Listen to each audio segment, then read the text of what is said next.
Assalamualaikum warahmatullahi wabarakatuh. Bertemu lagi dengan Ibu dalam pembelajaran bahasa Indonesia. Oke, kali ini kita akan membahas tentang bagaimana cara mengevaluasi teks anekdot dari aspek makna tersirat. Jadi adik-adik, bagi yang belum mempersiapkan alat tulisnya, silakan mempersiapkan alat tulisnya ya, dan mendengarkan baik-baik.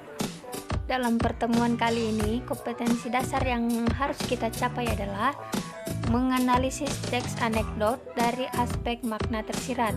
Yang kedua, mengonstruksi makna tersirat dalam sebuah teks anekdot, baik lisan maupun tertulis. Baik, tujuan pembelajaran kali ini yaitu peserta didik mampu mendata pokok-pokok isi anekdot dengan tepat.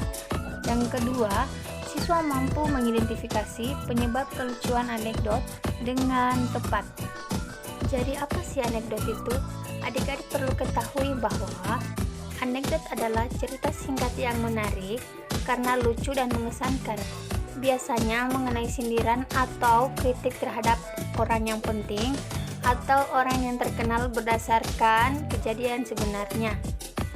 Nah, adik-adik coba kita perhatikan gambar berikut. Nah, pada gambar berikut ini ada tulisan pemerintah dan rakyat. Rakyat yang kurus, gemuk pemerintah. Nah, di mana di sini si kurus atau si rakyat itu menyuapi pemerintah. Ini termasuk hiburan atau intermezzo tapi mengandung kritik. Nah, fungsi anekdot itu seperti apa sih? Ya, jadi adik-adik perlu ketahui bahwa fungsi anekdot itu sendiri merupakan sebagai hiburan atau intermezzo yang dilengkapi dengan sindiran atau kritikan terhadap sesuatu hal. Adik-adik coba perhatikan contoh gambar di atas. Ya, di atas ini merupakan contoh teks anekdot ya. Ya, sama-sama mengandung humor dan kritikan. Nah, bagaimana cara mengetahui isi pokok teks anekdot? Ya, jadi adik-adik ada 3 poin isi pokok teks anekdot. Yang pertama itu adalah masalah yang dibahas. Apa masalah yang dibahas dalam teks anekdot tersebut? Yang kedua, unsur humor. Apa kelucuannya dalam gambar tersebut atau gambar yang di atas ini? Yang ketiga, makna tersirat yang disampaikan. Ya, adik-adik kira-kira apa makna yang tersembunyi dalam gambar tersebut? Kalau adik-adik masih bingung, kita masuk pada teks atau contoh teks anekdot. Di kantin sebuah universitas, Udin dan Tono, 2 orang mahasiswa, sedang berbincang-bincang. Tono, saya heran dosen ilmu politik kalau mengajar selalu duduk, tiap pernah mau berdiri. Udin, begitu saja diperhatikan si Tono. Ya, Udin tahu sebabnya. Udin, barangkali saja beliau capek atau kakinya tidak kuat berdiri. Tono, bukan itu sebabnya, Din. Sebab dia juga seorang pejabat. Udin, loh apa hubungannya? Tono, ya, kalau dia berdiri, takut kursinya nanti diambil orang lain. Udin pun heran.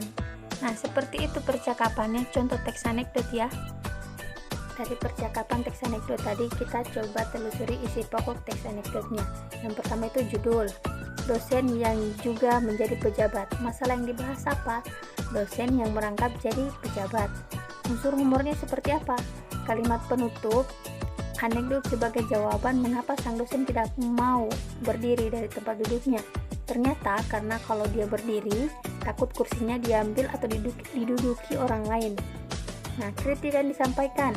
Jadi kritik yang disampaikan itu kritikan pada para pejabat yang takut kehilangan jabatannya atau tidak mau diganti oleh pejabat baru. Ya, jadi seperti itu dia isi pokok teks anekdot. Oke, semoga sampai di sini adik-adik bisa paham ya apa yang menjadi penyampaian Ibu. Semoga bisa bermanfaat, berguna. Jadi untuk akhir kata, wabillahi taufiq wal hidayah. Wassalamualaikum warahmatullahi wabarakatuh.